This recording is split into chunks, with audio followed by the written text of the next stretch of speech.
Hi, this is Sarah Trott, and welcome back to the Fourth Trimester Podcast. Today, we're going to be honing in on postpartum recovery after age 38, why that can be different, and what to do about it. We'll discuss strategies for being proactive and intentional in your recovery process. And yes, according to the CDC, women are having babies later in life. So we saw an increase for older mothers having their first births by 12.6% for those aged 30 to 34, and a 25% increase for mothers aged 35 and above. So this really does mean that more mothers might be experiencing symptoms of perimenopause during their postpartum recovery. And we have touched on this topic a little bit before, quite a bit actually, in an episode with Dr. Shosh. And we will link to that episode, really talking about when perimenopause and postpartum overlap. So have a listen to that episode as well. And today's focus is a little bit of a deeper dive into the physiological differences relatively older moms may experience and talking about strategies for smarter ways to heal.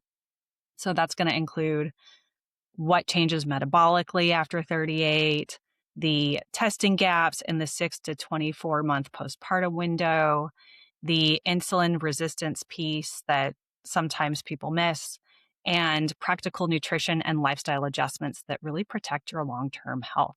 So this is going to be a very rich conversation.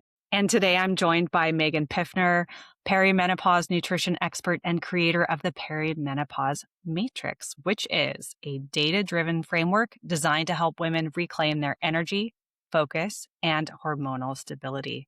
Welcome, Megan. Thank you so much for having me. I've been looking forward to our conversation, Sarah.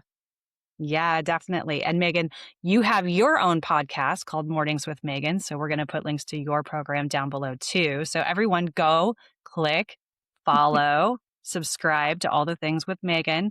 Megan, can you please take a moment to introduce yourself in your own words? Sure. Thank you so much. My name is Megan. I work with women in perimenopause, and the goal is for them to start feeling like themselves again because this is a transition in life when sometimes we lose ourselves or start feeling a little bit off. And I help them get back on track with diet and lifestyle things that they can do themselves, they can support themselves, and get them feeling the way that they want to again. I love that so much. And why perimenopause? Why this topic for you? For me, it's very personal. I spent decades working in the fashion industry and got very sick. And throughout that process of getting healthy again, I got a master's degree, went back to school, and started working as a nutritionist and was focused in women's health space. But I underwent my own fertility journey. I'm still sort of in that space. And it crossed over into perimenopause because of my age. I'm 43. And so those two together are a tricky combo because not a lot of people are treating both or working with both. And so it's either we live in the pregnancy and fertility space or we live in the perimenopause space. And it was very challenging to get support for both of those things. And I felt more compelled to help women in this transition second life phase because there's a lot of fertility out there, support doctors, people that are there taking care of that. And we do have a long way to go. But I think that there is less support, less research, and less conversation about this second transition that we really are hearing a lot about now, especially with the changes in the laws and regulations that are happening. And it seems to be a topic that people are much more comfortable broaching now than they were, say, 20 years ago. Yes, 100%. Yeah, I do hear that conversation happening more and more, certainly in the news media. And so let's set the foundation a little bit. So when we talk about postpartum recovery after 38, like what is biologically different compared to recovering, say, 10 years younger at 28? So the really big difference is that as we age, women become more insulin resistant, and that change depends on their hormonal shift versus their actual biological age. So each woman is going to have a different journey as she transitions through perimenopause. So when we're in our peak fertile years, we are high in estrogen, we are high in progesterone, we're feeling great. A lot of those hormones are contributing to our metabolic health. So They're keeping our insulin in check. They're keeping our moods in check. They're helping us sleep. They're helping us naturally regulate ourselves. And as we step into perimenopause, our hormones start to decline and even get a little erratic. So we don't have this consistent release and cycle that we had in our younger fertile years. And so sometimes those can butt up to each other because just because we are fluctuating doesn't mean that we aren't fertile and doesn't mean that we can't have a baby. And so when those two overlap, we can get into a place where we are more metabolically vulnerable because our insulin becomes less regulated and tends to drift up as our progesterone and our estrogen start to step down. Those two play a role in our insulin metabolism and our insulin resistance. And so keeping our blood sugar stable becomes more challenging. When that becomes more challenging, we also have to worry about cortisol. So when we talk about self regulation and our ability to bring our cortisol back down naturally, that becomes more difficult when our hormones are fluctuating because the natural progesterone that we usually have higher, that's helping us to basically feel good, calm, regulate is often the first hormone to drop. And so when that goes, it is more difficult for us to regulate. So when you think about a brand new mom, she's not sleeping. She has a baby that she's taking care of. The amount of responsibility has just grown exponentially. And on top of that, a lot of times when we're older, that's when our career is peaking. That's when we have aging parents. We may already have children in the house. There's a lot more responsibilities. So when you were 28, it was much easier for your body biologically to pull everything back in and physically regulate. So that piece has been diminished in that age. And then just our timeline in life stage has changed as well, which compounds both of those things. I mean, that's a lot of change. It really is. And no one is prepared for it. It's not like someone sends you a nice little notice in the mail that says, "Hey, by the way, you should pay attention to these things in your early 30s so it makes it easy to slide into your 40s." Yeah, no, it's so true. And some of the phrasing that gets put on the documents for women who are, what is it, like over 35? It's like advanced maternal age. Geriatric pregnancy, so Right. offensive. Right. Yeah, women, you also deserve some kind of label like you're doing it, you're powerful, you got this. You should get a crown and a label, however you want to look at it. A prize for doing this. Here you go. Right, because it is, and some of these challenges, like, are they getting talked about, do you think, or do people know? I think that there's a conversation in the perimenopause space that's happening about some of these challenges, but Mhm. I don't think that enough of it is happening in the maternity space because I think that people still have this very hard line where it's like either you are fertile and you are having babies or you are unable to reproduce.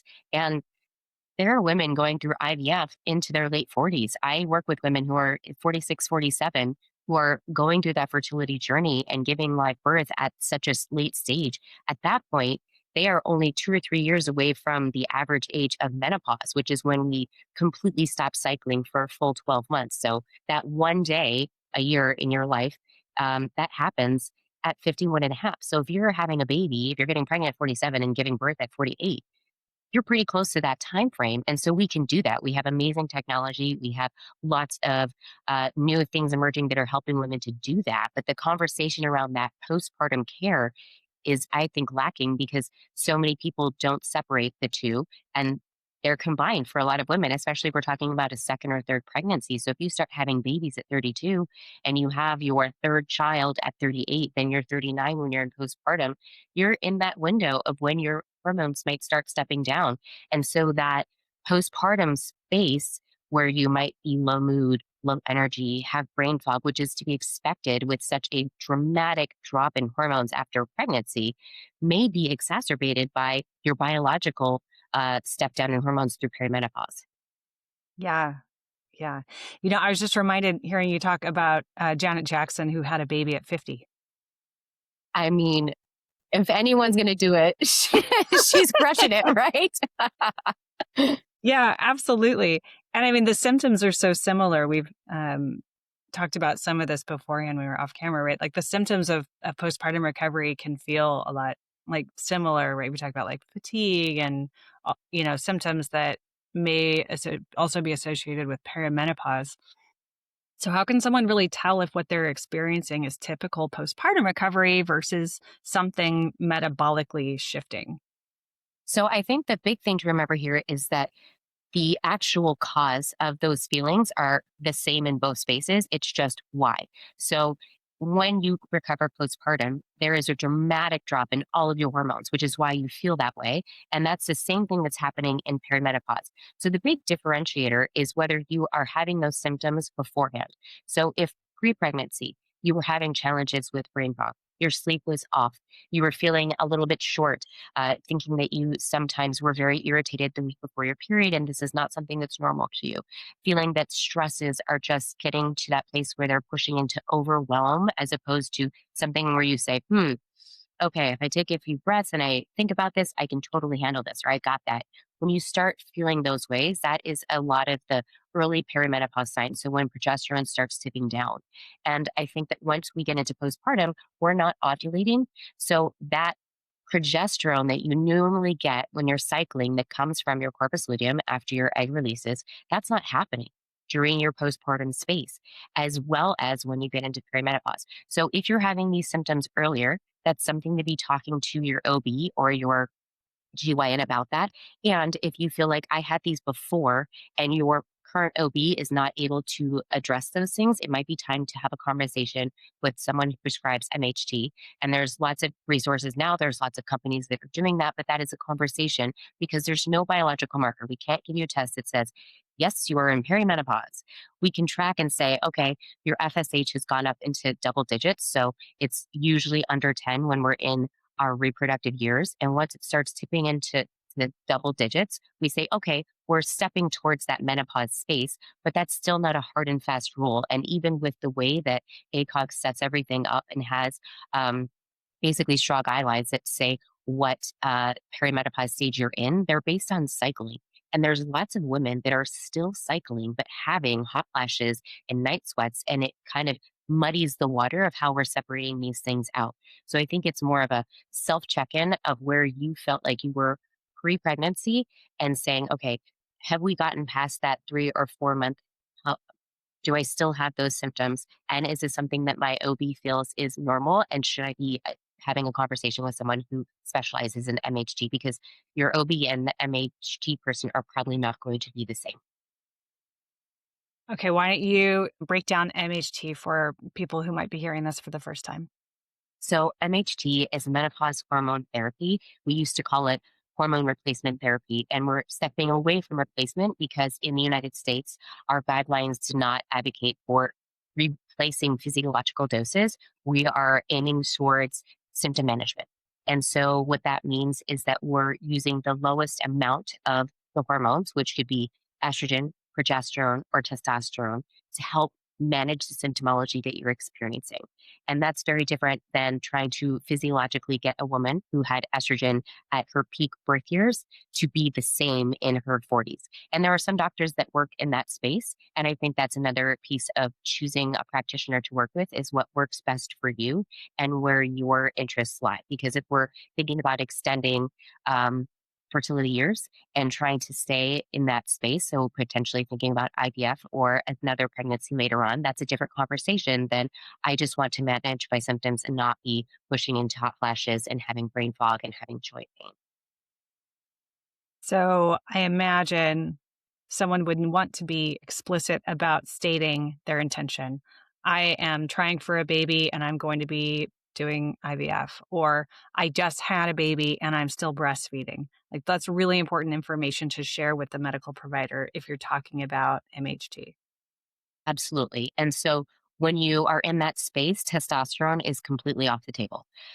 If you are in that space and you're still trying to get pregnant, there are ways to work with progesterone and estrogen, but they need to be managed by a practitioner who understands these things and as well in the breastfeeding space. So we're not normally using MHT when someone is breastfeeding because what you're consuming or what you're putting into your body then gets transferred to the baby. So that is an area that needs support and a practitioner to be overseeing you for that.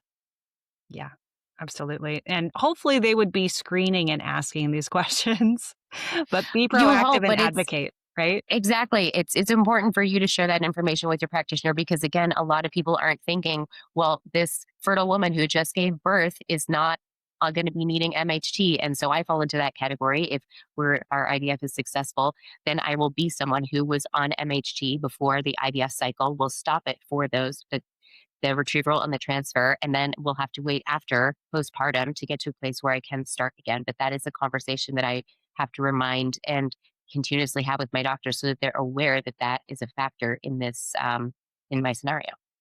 Yeah, absolutely. And so you had mentioned something about like a testing gap, 6 to 24 months postpartum. So let's go forward now into the postpartum period, post baby. What metabolic markers are commonly missed during that recovery period after 38?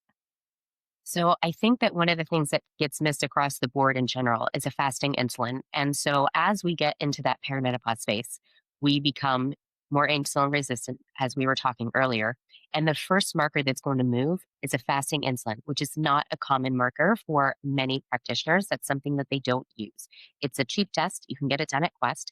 And that is letting you know how well your body is responding to your glucose. So you can have a normal fasting glucose, but behind the scenes, your insulin might have to work really, really hard to keep that in check and bring it down anytime that you have a large bolus of carbohydrates. So you have a bunch of sweet potatoes for dinner, it shoots right up, and your insulin is still working well and it's able to tamp it back down. But you need a lot of insulin to get it to back down to your normal fasting blood sugar range.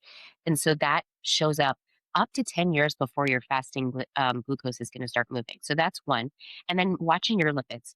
A lot of women come to see me either IVF prep or postpartum. Some of them have had babies for a while and they're just showing up because what they do is they don't go to the doctor after they get their final checkup after they've had their baby because it was fine. Their doctor said, "You're great." Their husband's going because they're supposed to go every couple of years and they're checking their lipids and they're feeling smug because at the time they said, "Oh, my doctor said that my lipids are great. I'm fine." 3 or 4 years later, they show up and they say, "Oh my gosh, I went to my primary care doctor, I had a physical, and now she wants me on a statin, she wants me on blood pressure medicine, and she wants me on all of these things, and I have no idea what happened." Well, what happened is they started tipping it to perimenopause. And one of the first signs of that shift is that increase in fasting insulin and then an increase in lipids. And triglycerides specifically are a flag for how well we're tolerating carbohydrate. So if all of a sudden your triglycerides shoot through the roof, that is a sign that there is some metabolic dysfunction happening, and you need to work with a practitioner or look at your diet and how you're reacting to those things because your body, when you were in your 20s, could manhandle all sorts of carbohydrates. You could, have a black cup of coffee, have a croissant, go a couple of hours and have a bagel, and you're totally fine. And then you get into your 40s, and it's like I had a piece of sweet potato, and all of a sudden my blood sugar's through the roof. I'm crashing. I'm craving. All of these things are happening. So there's a big gap when we start transitioning and those hormones start stepping down. That's so interesting about the insulin piece too, because it is really common just to go and be given that gestational diabetes test during pregnancy, but it sounds like that's not enough.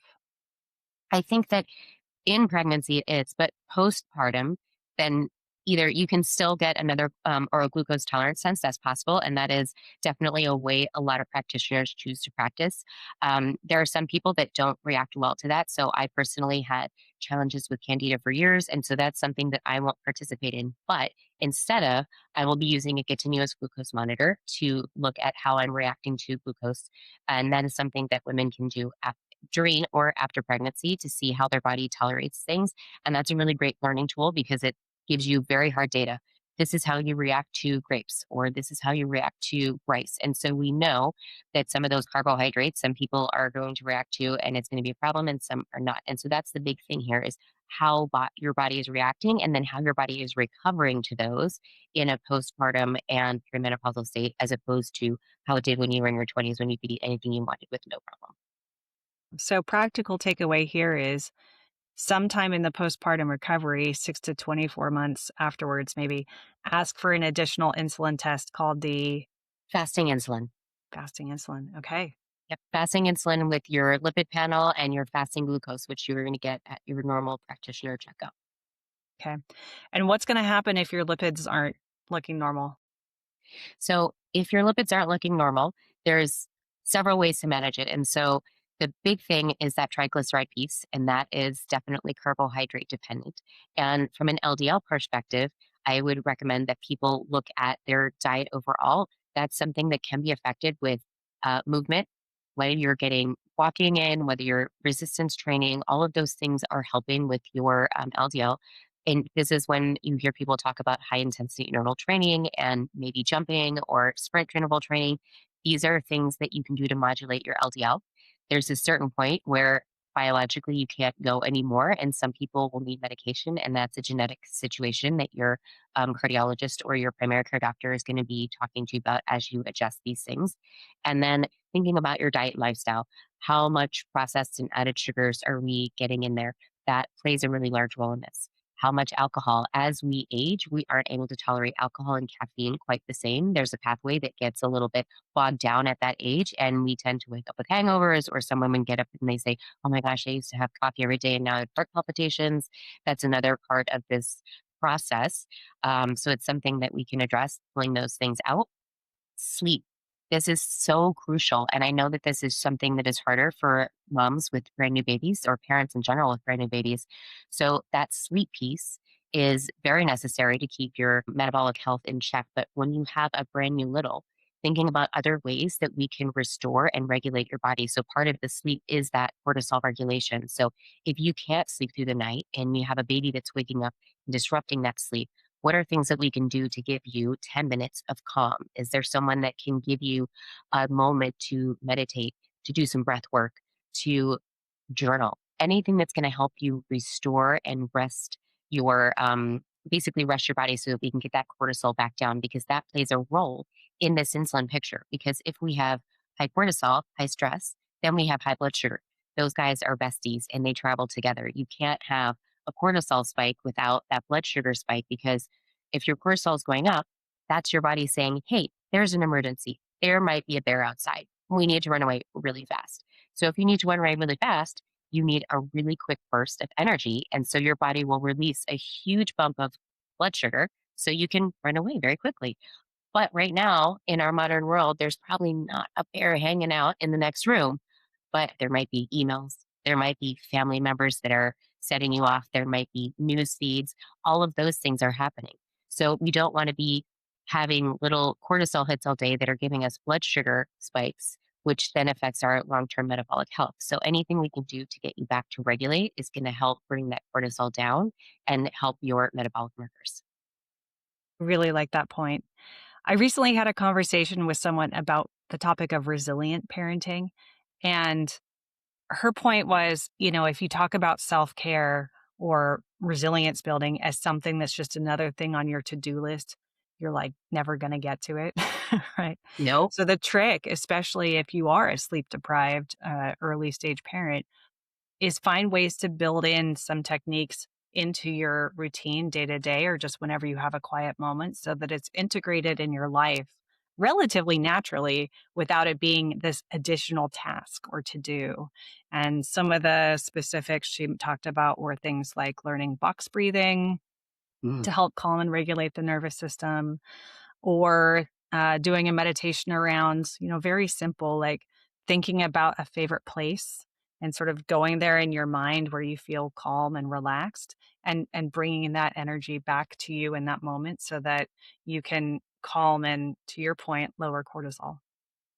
I love both of those. And another one, if you have kids that are a little bit older, is gratefuls. So taking a moment at dinner or at breakfast to each share something that you're grateful for.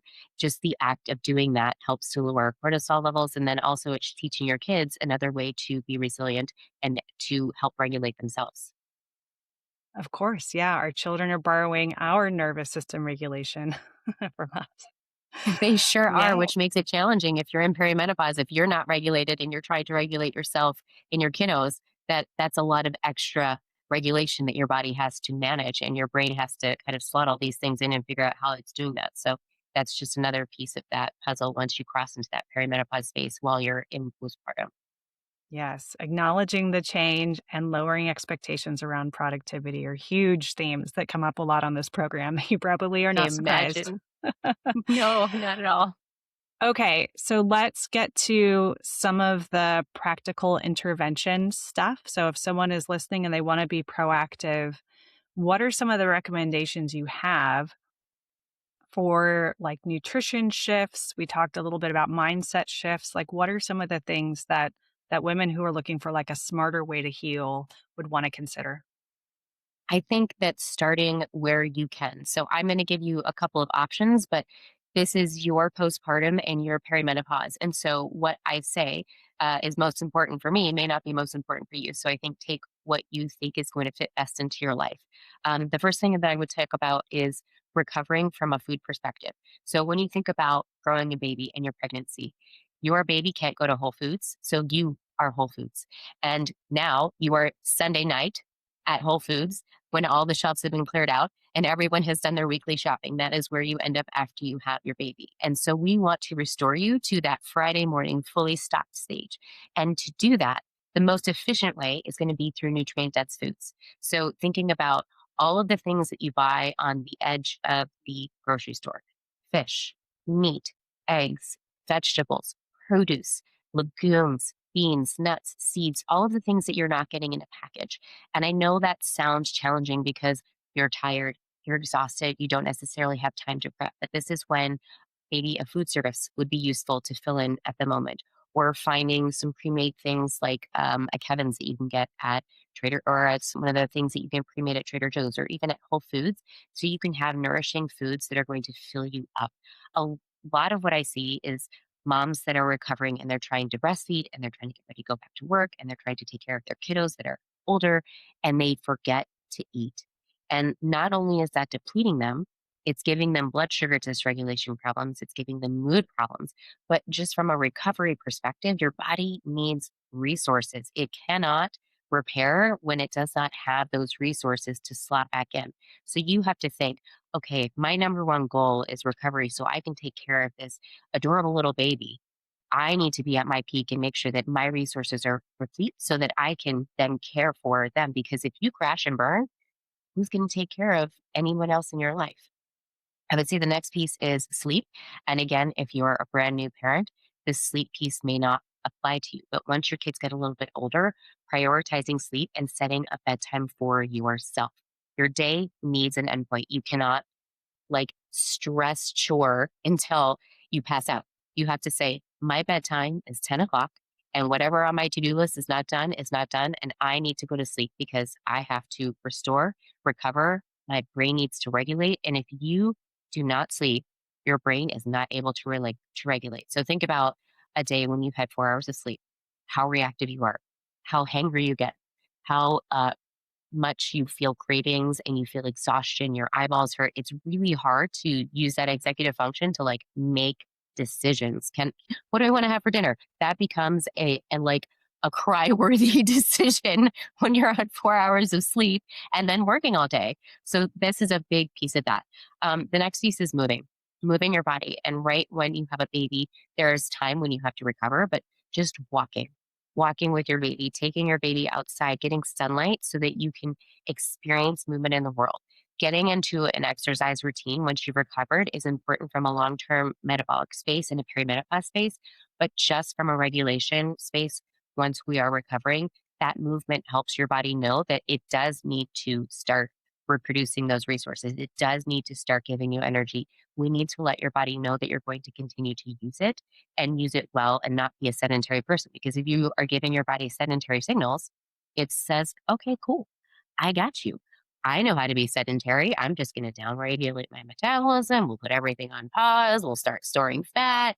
You don't want that. You want your body to know that movement is a piece of the picture and we want to keep moving forward. And then I think the fourth thing I would think about is what you were talking about is the regulation piece. So learning those box breaths, doing that gratitude journal, thinking about a 4-7-8 breath.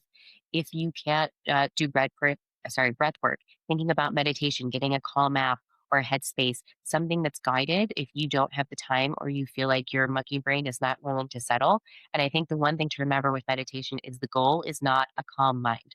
Everyone has a monkey brain.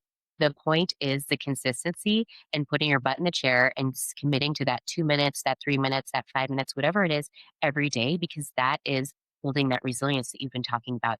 If we do that every day, we are making ourselves more resilient. We're working on our brain power, working on our regulation, but we're also working on immunity. So all of those things together give you a more resilient mama bear to help take care of her littles and to move into perimenopause with a better foundation. Yeah, absolute was what a great list. I love that. And, the resilient parenting piece, it's like, it really happens when we stop acting as if we didn't just have a baby. We can't maintain the same. No. And understanding change. Change happens and you have to adjust to the new thing. And that's part of that resilience, right? Is adjusting to the new situation and continuing on. Yeah. Well, Megan, what a wonderful practical set of guidelines there. When you were talking about food and shopping around the edges and like avoiding the high process packaged stuff, you mentioned you didn't say it directly, but you were talking about protein. And Hmm.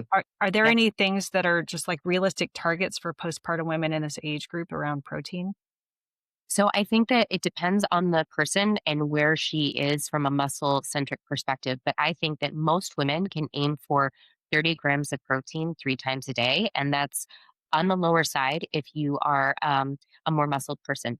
But 30 grams 3 times a day gets you to at least 90. And most people are thinking a little bit lower than that when they're basically with the old dietary guidelines. And so we've got new dietary guidelines. And I think that that is still being debated and people are adjusting to that framework. But I always work from a metabolic health perspective with a higher protein content because protein is sating, it fills us up, it's part of what's not part of it is the thing that we're repairing. So when you have a baby, your body has a lot of, it does a beautiful thing to create a new life, but there's a lot of damage. And that damage is repaired by amino acids, which come from protein. So if you're not eating that protein, your body doesn't have those little amino acid Legos to slot into spaces to repair your body. So that's a really important piece of this. The other part of that is from a craving and blood sugar balance perspective. When we use protein as a base, for example, at breakfast, getting 30 grams of protein, you are much less likely to go on a blood sugar roller coaster all day long, where we're having mood swings, crashes, ups and downs, hitting that 3 p.m. crash where everyone wants to crawl into their desk and take a nap. We can manage that using protein, and that 30 grams is a really good starting point. And you can see how it works in your body because, again, everyone is different and everyone is unique. So I tend to eat in a higher level than that. I hit more closer to 120 grams of protein, but other women that I work with that are less active and are doing things differently, they do better when they're closer to 90. So start at 30 grams, see how your body feels, and adjust from there. So what would that look like if you had a breakfast, lunch, and dinner? Like how much or what kinds of food is that? Oh, such a good question. Okay. So when I do my breakfast, I personally have a black bean brownie. That's a protein brownie. It's made with a bunch of eggs. So I get about 20 grams of protein from that. And then I have a cup of coffee with collagen in it. So I have 18 grams protein in that. So together, combined, that gives me over 30 grams of protein. If you are an egg person and like eggs and black beans, that's a really great combination. So 3 eggs with a cup of black beans will get you there. Add a little avocado on there just for fun. That's also a great way to do that. When we're thinking about lunch and dinner, use your hand as a measuring spoons or a measuring utensil. So having a palm of fish, chicken, meat, that's going to get you about 30 grams of protein. And if it's ground meat, think about a fist size. And you can use that when you're thinking about your plate. And when we're rounding that out, you also want to be making sure that you're getting in your fiber to keep you full throughout the day. So think about 2 fists of veggies, a palm of your protein, and then a thumb of fat to build out a plate for yourself when we're thinking about nutrient dense foods to keep us in that recovery space. Great. And what about people who are strength training? Because that also comes up a lot for women who are in the late 30s, 40s age range. So, strength training is one of my favorite ways to build metabolic resilience. So, if you think about muscle, it is your most metabolically active organ. So, if you think I want to invest in my longevity and my health, your muscle is the number one way to do that. It is the best longevity drug that we have. So your muscle helps to balance your blood sugar. It's a big glucose sink. So if you are a muscled person, so you're a woman that's lifting, you're doing your weight training sessions, you have a bunch of muscle on your body, you are able to metabolize and tolerate a lot more carbohydrate than someone who is not doing those things. So from an investment piece, that is really important. And so when we think about maintaining that muscle, protein is necessary to do that. And so there are lots of people that can lift weights and eat a lower amount of protein, but we're not necessarily building muscle. But if the goal is to build more muscle, you need to fuel that. And so in that space, that's when I would say a higher amount of protein. So there's the dietary guidelines now are changing, but thinking about 1 gram of protein per pound of ideal body weight. So if you're thinking before I had my baby, I was about 120 and my body felt comfortable there, then thinking about hitting 120 grams of protein as you're fueling your body from that perspective. And again, when we're recovering, you want to make sure until your doctor clears you before you start lifting weights. And we also want to remember that restriction is not the way to recover. When we are recovering, we want to make sure that our body has enough resources so it's not making choices. We don't want it to partition and say, well, we have enough so we can repair your heart. We don't have enough for your hair. Like that choice is obviously clear. We're going to pick heart over hair for your body, but we don't want your body to have to make that choice. Absolutely. And I like your point about working with your physicians to make sure you're in the clear to exercise and when and how that's safe. Yes, we don't want to be going back too soon. We don't want to have to worry about any of those pelvic floor problems or prolapse. So making sure that your body is safe and cleared before we start lifting any weights. Yeah, and exercise in general as a topic on this program has been discussed in depth, and a number of perinatal professionals have talked about the importance of not doing too much too soon because it can ultimately elongate the overall postpartum recovery period physically and Oh, even potentially re injure. So it's really important. yeah. I imagine that we do not want to prolong, especially once you get older, that postpartum recovery period is longer in general. So you really don't want to injure and extend that beyond. Yep. Yep. Any other small daily habit stuff that you want to talk about that could create the biggest metabolic impact? So I think between the food and the movement, those are going to move the dial the most with the sleep. But some small things that slot in that might be useful would be sunlight in the morning. That that is playing into our circadian rhythm and our regulate.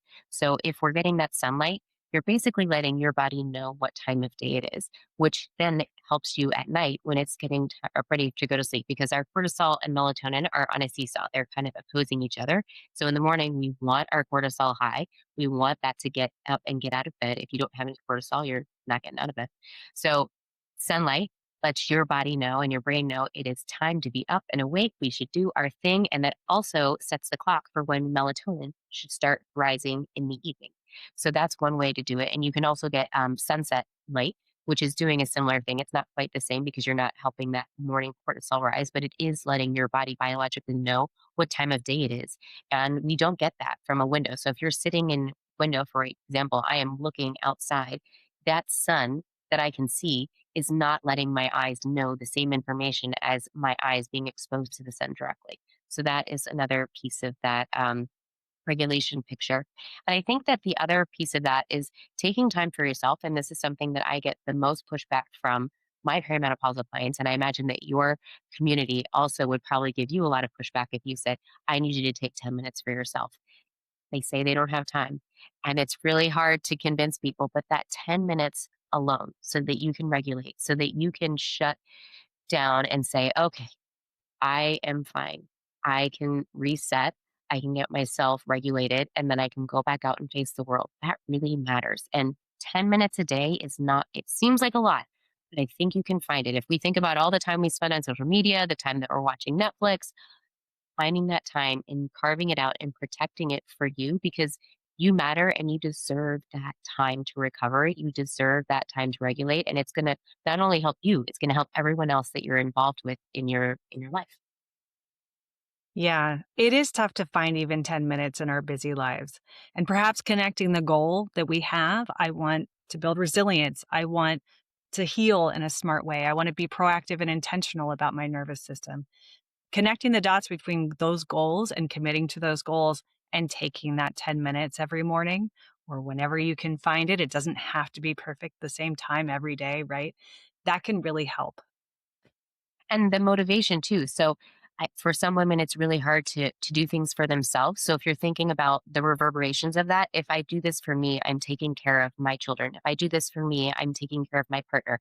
If I do this for me, I'm taking care of insert boss, family, relations, etc. You're doing this to take care of yourself so that you can show up in a way that's going to take care of the people that you love. Brilliant. Megan, what final thoughts do you have for our listeners?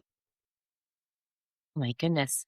I think continue building that resilience, resilient parenting that you were talking about, and taking care of yourself during that postpartum phase, and knowing that you can't let it slide. If you don't take care of yourself in postpartum and this just keeps going, then when you start going into perimenopause, if you weren't there when you were in your postpartum recovery, it's going to be more challenging because you'll be behind the ball. So, getting those laps, taking care of yourself, getting that food. Remember, we want to restore to that Whole Foods on Friday morning space. And remember to give yourself a little kindness and a little compassion because you're doing great. Thank you. Megan, where can we find out more about you?